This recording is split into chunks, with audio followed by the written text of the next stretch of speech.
السلام علیکم ورحمۃ اللہ وبرکاتہ۔ عزیز بچوں، میں نے آپ کو اسائنمنٹس دے دیے ہیں۔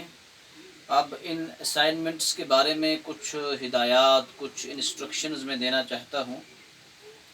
خصوصاً پہلے 8ویں جماعت کے بچے متوجہ ہو جائیں میری طرف۔ آپ کا ایک لیسن ہے، ایک سبق ہے، U2 سے لیا گیا ہے نعت، دوسرا ہے استاد کا احترام، تیسرا ہے نوبل انعام کی کہانی۔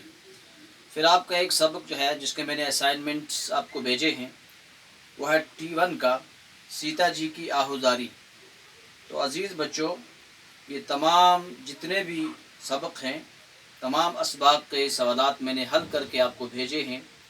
ان کے خالی جگہیں وہ بھی میں نے حل کر کے بھیجی ہیں، یا کالم الف کو کالم با سے کہیں ملانا تھا تو وہ بھی میں نے ملا کر بھیجا ہے، کہیں الفاظ تھے ان کو استعمال کرنا تھا اپنے جملوں میں، وہ بھی میں نے کیا ہے۔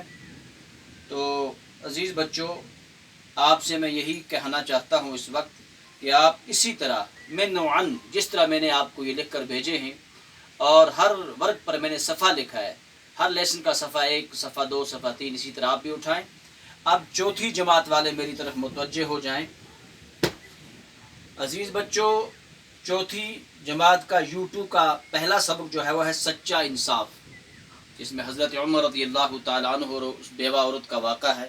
اس کے پورے سوال لکھ کر اور ان کے ساتھ ساتھ جوابات۔ دوسرا لیسن ہے کہنا بڑوں کا مانو، تیسرا ہے مٹی کا تیل۔ U2 سے لیے گئے ہیں تینوں اسباق، تو میں نے ان کے آپ کو سوالات حل کر کے بھیجے ہیں، جواب بھی، سوال بھی، خالی جگہوں کو بھی پر کیا ہے، کالم الف کو کالم با سے ملایا ہے۔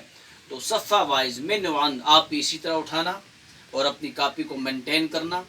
انشاءاللہ جو ہی سکول کھلیں گے، اللہ تبارک و تعالیٰ سے امید ہے، یہ کائنات امید پر قائم ہے، تو انشاءاللہ ہم وہاں آ کر آپ کی کاپیوں کو چیک کریں گے۔ تو انشاءاللہ اگلی ملاقات تک السلام علیکم ورحمۃ اللہ وبرکاتہ۔